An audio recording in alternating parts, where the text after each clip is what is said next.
స్వాతంత్ర దినోత్సవం సందర్భంగా శ్వాసకోశ వ్యాధులకు ఉచిత వైద్య శిబిరాన్ని డాక్టర్ సుబ్బారావు నిర్వహించే రోగులకు నెలకు సరిపడే మందులను పంపిణీ చేశారు. తిరుపతి నగరంలోని ఎస్వి అలర్జీ చెస్ట్ హాస్పిటల్ అధినేత డాక్టర్ సుబ్బారావు ఆధ్వర్యంలో గురువారం ఉదయం నుంచి సాయంత్రం వరకు శ్వాసకోశ వ్యాధులకు ఉచిత వైద్య శిబిరాన్ని నిర్వహించారు. ఈ వైద్య శిబిరానికి పెద్ద ఎత్తున జిల్లా నలుమూలల గ్రామాల నుంచి ప్రజలు వచ్చి వైద్య చికిత్సలు చేయించుకున్నారు. మాజీ ఎంపీపీ రమేష్ యాదవ్ మాట్లాడుతూ డాక్టర్ సుబ్బారావు ఎన్నో సేవా కార్యక్రమాలు నిర్వహిస్తూ పేద ప్రజలకు అండగా నిలుస్తున్నారని తెలిపారు. అలాగే కరోనా సమయంలో ఎంతో మంది ప్రాణాలను నిలబెట్టిన గొప్ప వైద్యులని కొనియాడారు. వైద్య శిబిరానికి వచ్చిన ప్రజలకు నెలకు సరిపడా మందులను ఇవ్వడంపై పలువురు అభినందించారు. ఈ ఉచిత వైద్య శిబిరంలో SV allergy and chest hospital వైద్యులు సిబ్బంది పాల్గొన్నారు. రెండవది ఈ ఆస్తమా వ్యాధి అప్పుడప్పుడు వస్తూ దగ్గు ఆయాసం గుల్లిపోతలాగా వచ్చి కొంచెం తగ్గిపోయినట్టు అనిపించి మళ్ళీ తరచుగా వస్తుంటే చిన్నప్పటి నుంచి వస్తుంది. ఈ వ్యాధిలో ఇంట్లో ఫ్యామిలీలో ఎవరికొవరికే ఈ అలర్జీ లక్షణాలు జలుబు తుమ్ములు కూడా ఉండొచ్చు, ఒక్కొక్కసారి దగ్గు ఆయాసం ఉండొచ్చు, ఒకసారి స్కిన్ అలర్జీ కూడా ఉండొచ్చు, కొంతమందికి ఈ మూడు కూడా ఉండొచ్చు. ఈ విధంగా లక్షణాలు ఉండి తరచుగా వస్తూ దుమ్ము దులిగిపోయినప్పుడు ఎక్కువ కావడం, చలికాలంలో ఎక్కువ కావడం, ఏదైనా చిన్న జ్వరం, దీన్నే ఆస్తమా అని అంటాము. ఇది యూజువల్గా వంశపారంపర్యంగా వస్తుంది, చిన్నప్పటి నుంచి వస్తుంటే ఎక్కువ మంది, కొంతమందికి లేట్ వయసులో రావచ్చు. సో ఈ లక్షణాలు ఉండి తగ్గిపోయినట్టుండి మళ్ళీ వస్తూ ఉంటే అది ఆస్తమాని నిర్ధారించుకొని డాక్టర్ని సంప్రదించినట్లయితే నిర్ధారణ పరీక్షలు చేసి వైద్యాన్ని ఇవ్వడం జరుగుతుంది. సో ఈ తర్వాత ఈ సిఓపిడిఏ వ్యాధి అనేది మనం ఎక్కువగా ఈ పొగ తాగే వాళ్ళలో, తర్వాత దుమ్ము ధూళి పొగ మంచు ఆ ఘాటు వాసనలు ఆవిర్లు కెమికల్స్లో పనిచేసేవాళ్ళు, అంటే దుమ్ము కణాలు కానీ ఉండే దగ్గర ఎక్కువ వృత్తులు చేసే వాళ్ళకు కూడా రావచ్చు.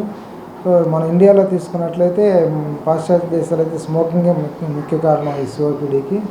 ఇండియాలో దాంతోపాటు ఈ లేడీస్ వంట చేయడము, కట్టెల పొయ్యిలు వండడము, గ్యాస్ స్టవ్లు అయినా కానీ ఎక్కువసేపు వంట చేయడము వల్ల లేడీస్లో ఈ సిఓపిడి వ్యాధి వస్తుంది.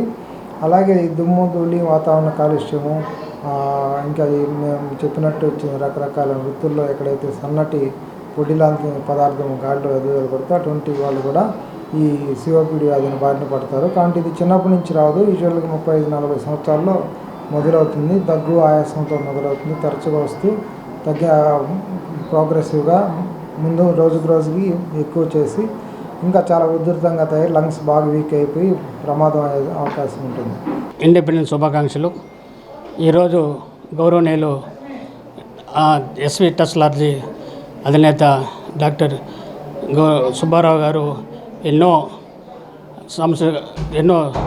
కార్యక్రమాలు చేపడుతున్న కార్యక్రమంగా ఈరోజు నేను మండల ప్రజా పరిషత్ అధ్యక్షుడిని బుచ్చినాయకండ్రి మండలం. గతంలో కూడా నా మండలంలో క్యాంపు పెట్టమని చెప్పడం జరిగింది. కరోనా టైంలో ఎన్నో ప్రాణాలను కాపాడిన మహా మనిషి.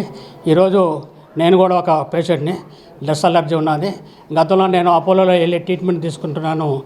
గత కొంచెం ఫైనాన్షియల్ ప్రాబ్లం వల్ల సాదరికి వచ్చిన పరిస్థితి ఎలా ఉందని చెప్పడం జరిగింది. ఇదే హాస్పిటల్లో 10 రోజుల నుండి నా ప్రాణం కాపాడాడు. నాకు కూడా ఈరోజు అన్ని కార్యక్రమాల్లో నేను పాల్గొనడం జరుగుతూ ఉంది. ఇలాగే గతంలో కూడా కాళహస్తి చుట్టుపక్కల గ్రామాల్లో ఉన్న గ్రామీణ ప్రాంతాల్లో ఉన్న నిరుపేదలకు అందరికీ కూడా సేవా కార్యక్రమాలు చేయాలని సారు సూచనల మేరకు నాకు చెప్పడం జరిగింది. నేను కూడా చుట్టుపక్కల గ్రామాలందరికీ కూడా సూచన మేరకు ఇప్పుడే హాస్పిటల్ బయట అందరికీ అన్ని టెస్టులు చేయడం జరిగింది. టెస్టులతో కూడా సారు ట్రీట్మెంటు ప్లస్ మెడిసిన్ కూడా అన్నీ ఇవ్వడం జరుగుతూ ఉంది.